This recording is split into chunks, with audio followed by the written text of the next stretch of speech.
it's Alex and I'm here with Amy. We're in Jessie. We're at the Enfield Pageant, whatever you want to call it. It's a 2-day event, so we're here on the Saturday, which is the 27th, and we've managed to get onto the RSR stand, the Rover Sports Register. I'm not actually a member, and they didn't actually know until it was too late I was here. But I have joined. I filled in the form to join, so I am going to be a member. We're going to go around the arena in a minute, a little show of Rovers around the arena. So I'll get Amy manhandling the camera so you can see some Rovers in action. I'll just show you quickly what we've got on the stand before we head off. So here we are, we've got quite a few cars on the stand. So much so they're all sort of parked in the middle here as well. We've got a few P4s, P6s, P5. Oh, I think this is a P2. Actually, no, I think Adrian will tell me off. It's got a 12 on, so it's a Rover 12. I can tell you that. What we got over there? That looks like. Oh yeah, this is a special one. It's not a Rover bodied one, is it? Tickford or something? Can't remember. Ian's here in Marigold. I don't know if he still calls it Marigold, but my friend Tony used to. We got a 75. Again, that looks like a P2. I'm a bit novice on these old Rovers that are before the P4. P5, a lovely black 75 we got here. Puts Jessie's paintwork to shame.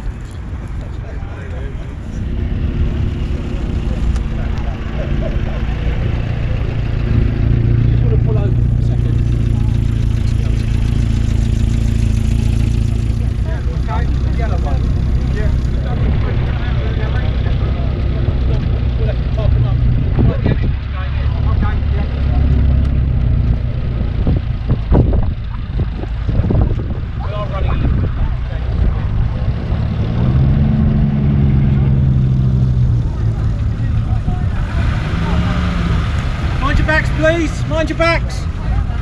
Mind your backs.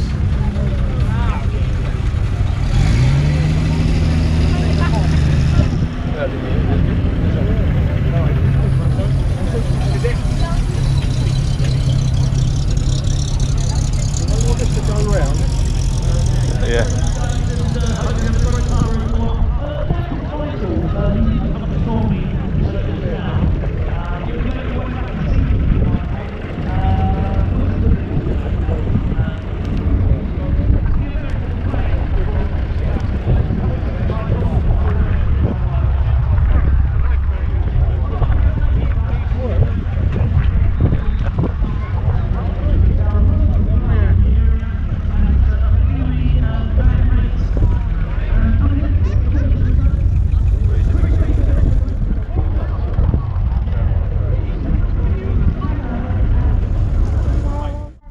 Just want to repeat what you just said. What? That I'm taking up the rear? I am. Is that a problem? Never. Here come the good old Rovers from yesterday and today, the amazing Rovers. These are what you call Rovers. Towards the end of the life of PMC, well, the Rovers were pretty naffering. 1.8 engine, head gaskets going, falling apart, and sadly that was the end of the MG PMC group. But these were the cars in their day that were a flagship for the Rover group, and here they are. So before British Leyland, before nothing to do with PMC, these were the products of the Rover Company, which is one of the oldest companies in the British motor industry, and started building cars in 1904, had previously been very much involved in development of the bicycle and indeed the sewing machine. So going from this end, we've got 1935 Rover 12 Sports Saloon.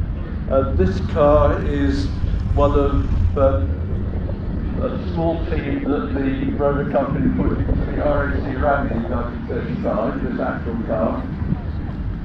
the actual car itself, and been lovingly restored and preserved by several owners since.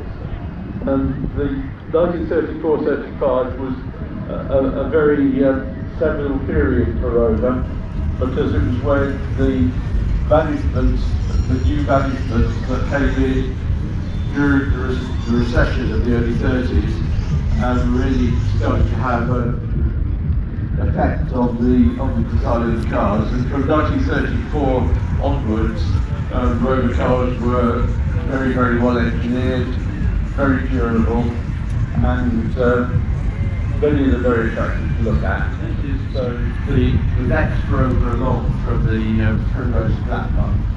It's a 1947 model, but actually its characteristics are pretty identical to the 1937 car, which was the first year that the pre-war Rovers really came into their own.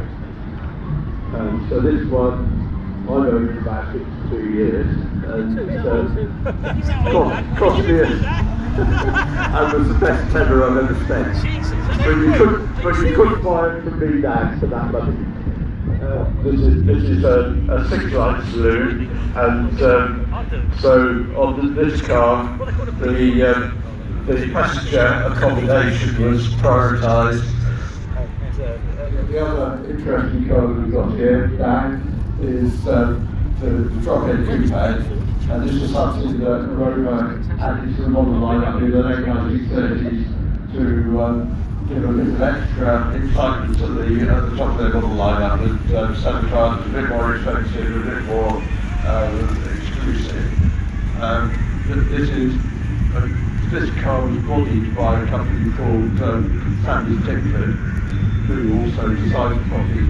Unlike the grey car and that car, which were using very much all steel construction, this is still using wooden construction with steel handles. But it makes a very nice car. It's got what they call 3-position coupe, so you can roll the hood back over, so you can open over the front seats as it is now, and then if you wanted, you could fold the whole back half of the hood down when it was really nice.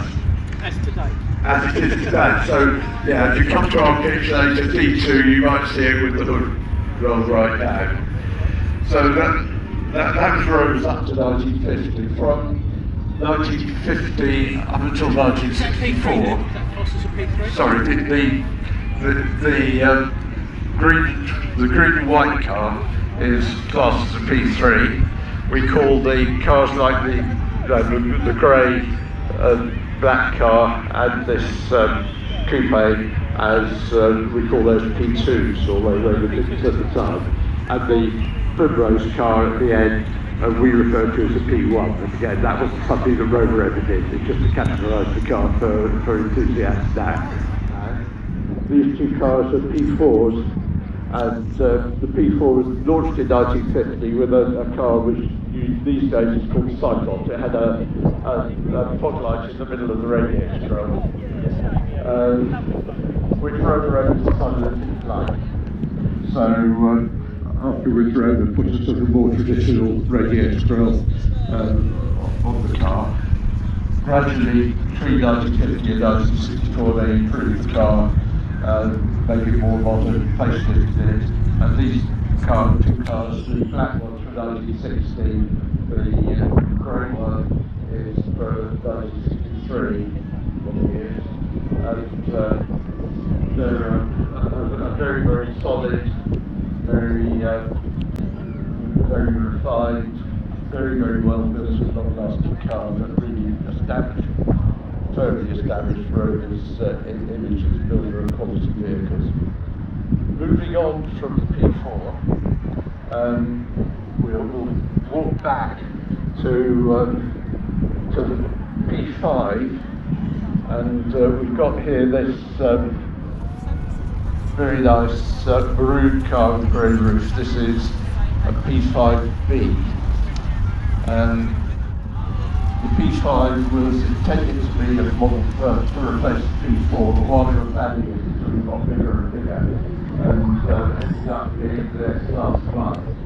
And it was launched in 1958, and sold moderately well to the early 60s, but was beginning to look a bit slow in the marketplace. And it was launched as a Rover 3 litre. The one that you see here is the facelifted version, which was launched in 1967. And this was produced in two body styles, saloon and coupe. The main difference being that the coupe has got a lower roof than the saloon. And you'll see these in pictures. There was the first colour used by Prime Minister by Thatcher and Harold Wilson and all those. But those were all saloons.